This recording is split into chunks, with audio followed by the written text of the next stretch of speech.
आज की रेसिपी में हम ये दाना मेथी और कैरी का अचार बना रहे हैं। जो अचार तरह तरह के बनाते हैं, लेकिन ये अचार भी बहुत अच्छा स्वादिष्ट अचार बन के रहता है। शुगर वालों के लिए सही रहता है। दाना मेथी पेट के लिए भी सही रहती है, स्वास्थ्य के लिए बहुत बढ़िया रहती है। इस अचार को हम बना के और 2 दिन ठंडा करके फिर बरनी में भरते हैं। तो चलिए पूरा रेसिपी देखते हैं।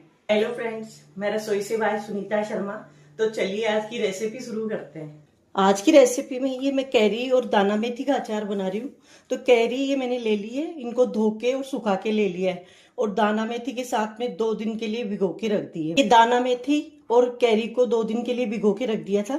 तो ये तैयार हो चुके हैं फुल के दाना मेथी। तो चलिए अब मसाले की तैयारी कर लेते हैं।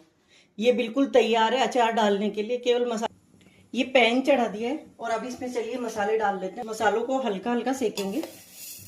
मसाले अगर ज्यादा भी क्वांटिटी में सीख जाए तो कोई जो अचार डालते रहते हैं तो काम आ जाते हैं। तो ये 3 चम्मच सौंफ की।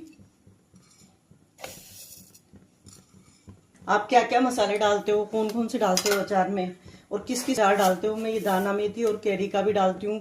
तरह तरह के अचार डालते हैं हमारे यहाँ राजस्थान में। तो ये दाना मेथी और कैरी का अचार भी बहुत स्वादिष्ट बनता है। ये 2 चम्मच दाना मेथी। अब इनको हल्के हल्के सेक लेते हैं। ज्यादा तेज काला नहीं करना है, मतलब हल्का सा कच्चापन निकालना है इनका बस। तो इनको गैस, आप कढ़ाई में, तवे पे, जिस पे भी सेकना चाहें उसी पे सेक सकते हैं। तो इनको लगातार चलाते हुए सेक लेंगे। ये हल्के हल्के मसाले सिकने लग गए, खुशबू आने लगी है बहुत अच्छी वाली। ये थोड़ी सी राई डाल देते हैं। राई भी ज्यादा नहीं डालेंगे, थोड़ी सी। कैरी वैसे भी खट्टी होती है, राई खटाई के लिए डाली जाती है। अब गैस को बंद कर देते हैं। मसाले सिक चुके हैं अच्छे से। तो हल्के से गरमास में राई सिक जाएगी। मेरे यहाँ पर मसाला ज़्यादा खाते हैं, अचार कम खाते हैं, फांके वगैरह कम लेते हैं। तो मसाला बहुत अच्छा मसाला डालना पड़ता है।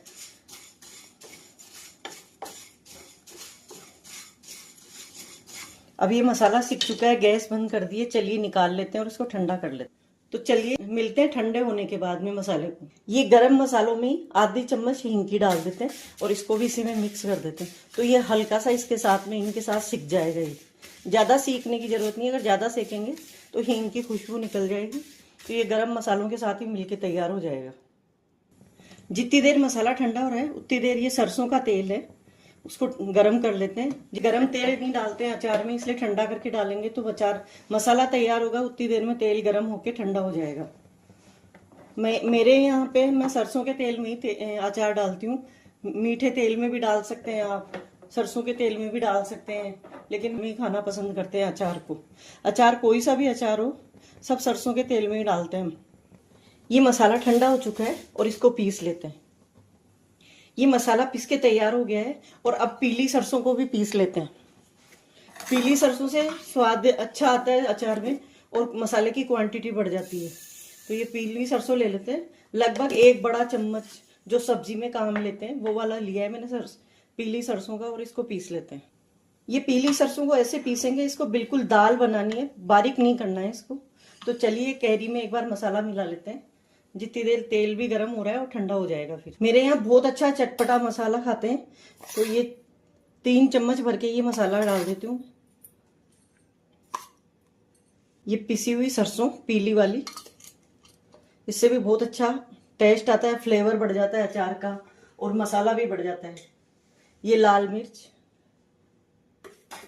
लाल मिर्च भी अच्छी क्वांटिटी में डालेंगे। तो ये 2 चम्मच भर के डाल दिए मैंने और थोड़ी सी और अब इन सबको मिक्स कर देते हैं। ये देखिए बहुत अच्छा मसाला बन के तैयार हो गया है, कैरी में बहुत अच्छे से लग गया है। अभी नमक मैंने नहीं डाला, इसमें थोड़ा सा डाला हुआ है पहले, नमक हल्दी। तो अभी इसमें हल्दी और नमक वो डाल देते हैं और फिर तेल ठंडा हो जाएगा तो तेल डालेंगे। 1 चम्मच भर के हल्दी का। हल्दी से एंटीबायोटिक का काम करती है हल्दी, और इसमें कलर भी बहुत अच्छा आता है हल्दी में अचार से। जितनी हल्दी डालते हैं उतना ही कलर अच्छा आता है इसमें। एक बार सबको अच्छे से मिक्स कर देते हैं। 1 चम्मच भर के नमक का। नमक अगर ज्यादा भी हो जाए तो कोई वो नहीं है, बहुत ज्यादा अगर हो जाता है तो कड़वापन लगता है, वरना तो थोड़ा बहुत अगर ज्यादा हो जाता है तो कैरी से, खटाई से ये कम हो जाता है नमक। तो इसलिए नमक की टेंशन नहीं होती है। हल्का हल्का तेल ठंडा हो गया है तो इसमें ये हींग डाल देते हैं। में जरूर गरम तेल में हींग जरूर डाला जाता है। इससे बोलते हैं कि सेल्फ लाइन बढ़ जाती है अचार की। और इस हींग के साथ में 1 चम्मच जीरा, ये चाहे चटके या नहीं चटके, लेकिन इसमें जरूर डाल दिया जाता है हींग के साथ ही, हल्के हल्के गुनगुने तेल में।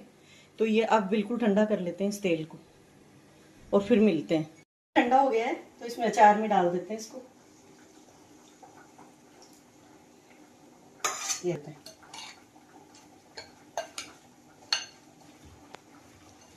अच्छे से इसको मिक्स कर देंगे। ये इसमें बहुत अच्छा मसाला हो गया अचार में और बहुत अच्छे से अचार तैयार होकर रह गया। अब इसको 2 दिन के लिए रख देंगे, जिससे कि पूरी तरीके से ठंडा भी हो जाएगा और तेल जितना ऊपर आना होगा वो ऊपर आ जाएगा। उसके बाद में इसको जितना तेल की जरूरत होगी वो डाल देंगे। ये अचार बनके तैयार है, दाना मेथी और कैरी का। अगर आपको मेरी रेसिपी पसंद आती है तो लाइक कीजिए, शेयर कीजिए, सब्सक्राइब कीजिए, हाई बटन दबाइए। Thank you.